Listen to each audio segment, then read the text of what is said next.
Oh, hi. It's very late. No, it isn't. It's actually 11:30, 9:30 your 8:30 your time, 11:30 here, California West Coast time. Anyway, this is a real thing, and it probably under like philosophy, but probably just put it into art and then aesthetics, and specifically the concept of elegance.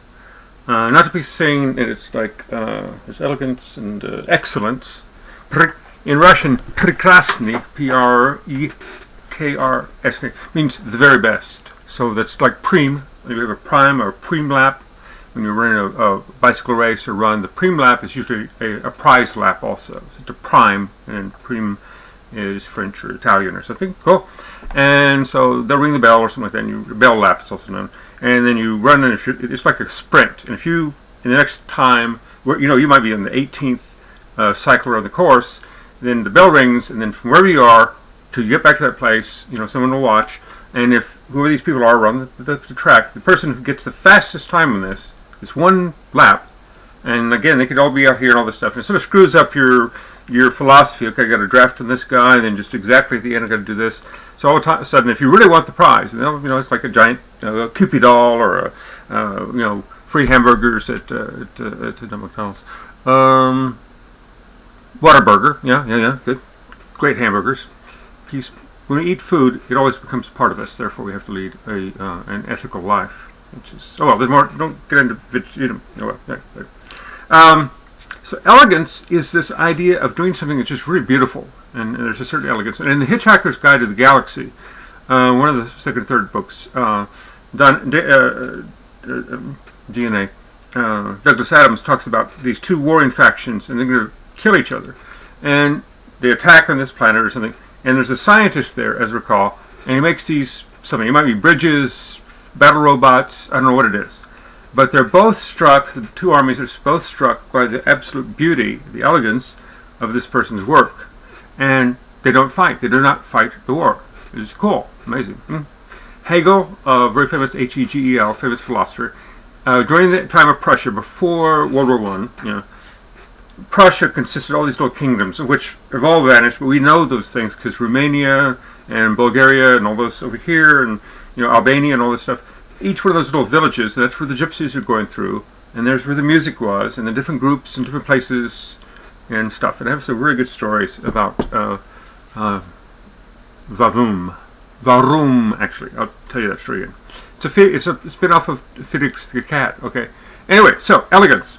It's not always there, and it's not always that good. So, elegance is, for example, doing a mathematical proof, and my proofs were never elegant. I would think of every crazy little thing and go search on it and figure.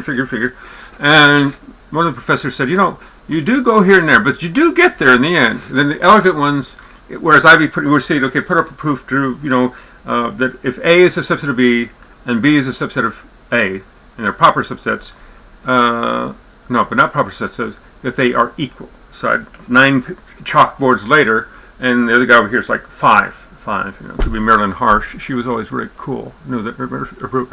Okay. Anyway, so elegance also, in terms of programming and in technology, is using things with panache. See, In the Line of Fire with Clint Eastwood. Good stuff. What else? That's it. Elegance. A certain level of beauty. Millikan, the discovery of his measurement of the mass of the electron, ratio to mass of an electron. And he'd write beta, little beta squares. I always use beta. He says beauty squared. So if you see my work, a little beta, a little tiny kind of, lowercase beta, and then beta up here, then a squared. That's what it means. And then, also another reference.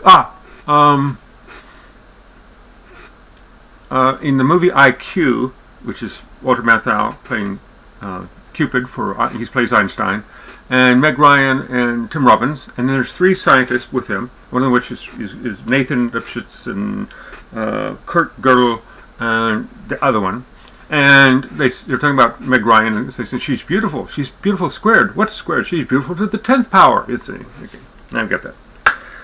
So this is elegance. So I'm hacking, trying to figure out what's wrong with this stupid thing, and going to DOS, and using only the tools that they have. I can't use debugger. It's disabled. Debugger is really hacker stuff to the bottom, and hacker in the good sense. Okay, we got hackers, crashers, bombers, and whatever.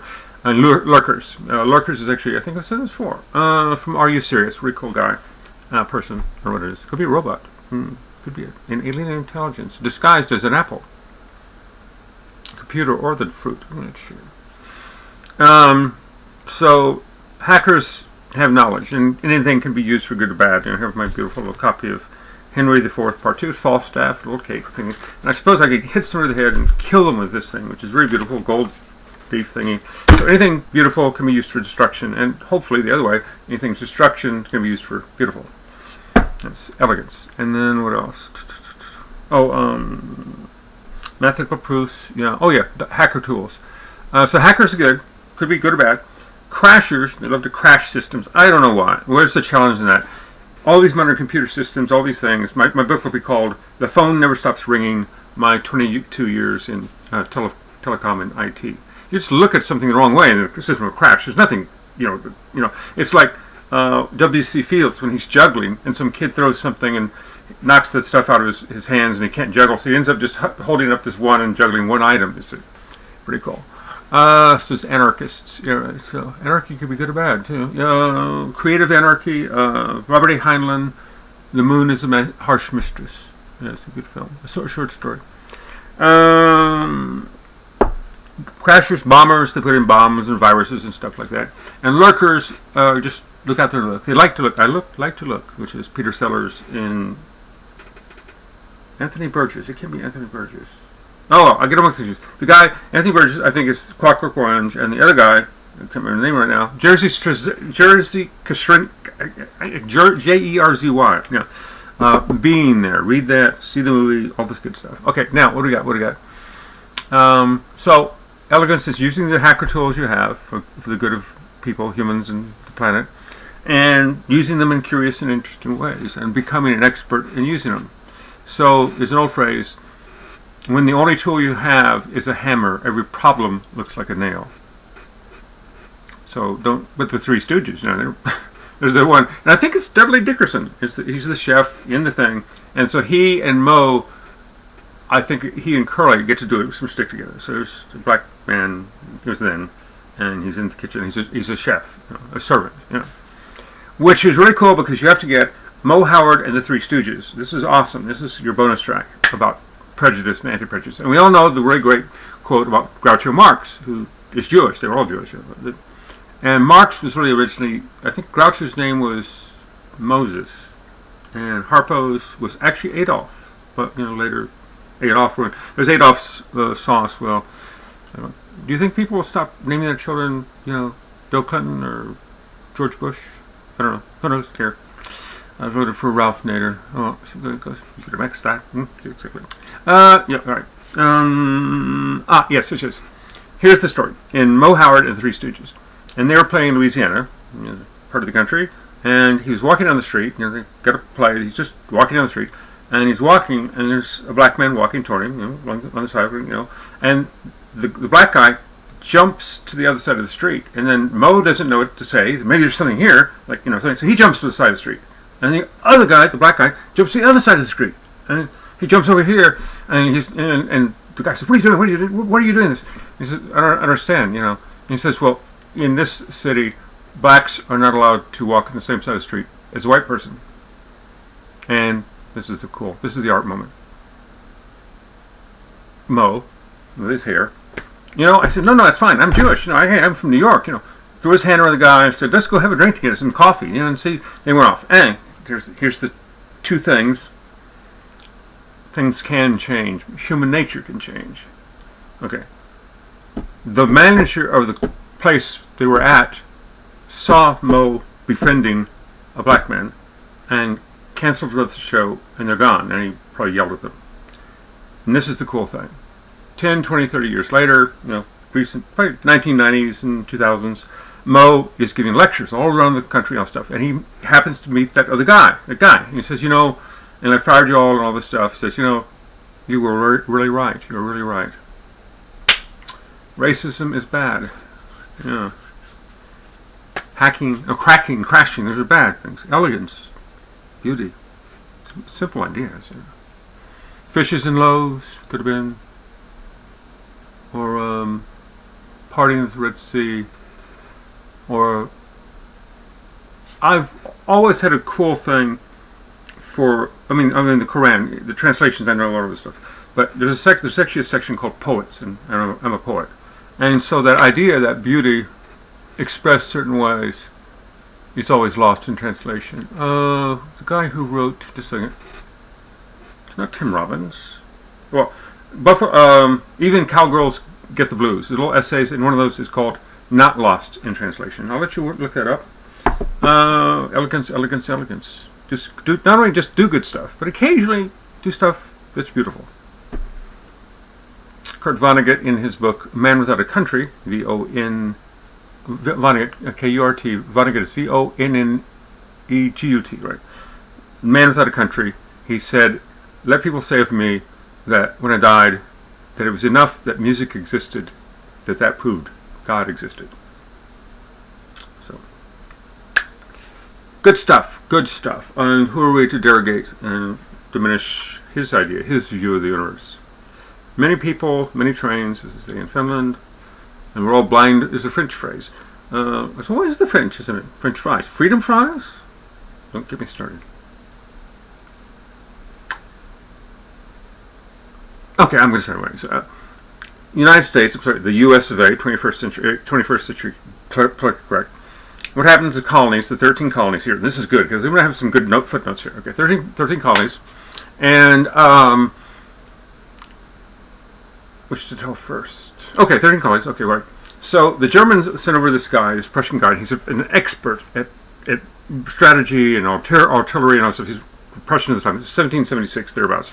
Which turns out 1776 is about the same time as Adam Smith in England, teaching his theories of economics. There's lots of things. We artists like to tie everything. Dates don't exist, but it's like Doctor Who. He can't go to certain years because there's so many glitches. He's been in and out of there so much. Grand Central Terminal. Inside Man. Not Mouse Davis. Yeah. Denzel Washington. Just forget. Okay. Oh, I forget. Sorry. What was the question? I'm not sure. Oh, elegance. This racism, absurd, stupid. Humans occasionally getting it right. Philosophy, chemistry. I've forgotten the thread. I'm really tired. It's good. 11:42. It's almost midnight. I'm skipping early. So later, that's it. Good. It'll come to me 5 seconds after I log off. Elegance. Do the stuff. Do stuff good for the world. Yeah. Somebody said, I don't know what the answer is to all the problems of the world. I just know that love isn't the problem. Let's look up Indiana. Robert Indiana, and Love. He has a statue, Love. Very famous. And what else? That's it. That's your. What's interesting else? There was some very cool. I did the Mo Howard thing.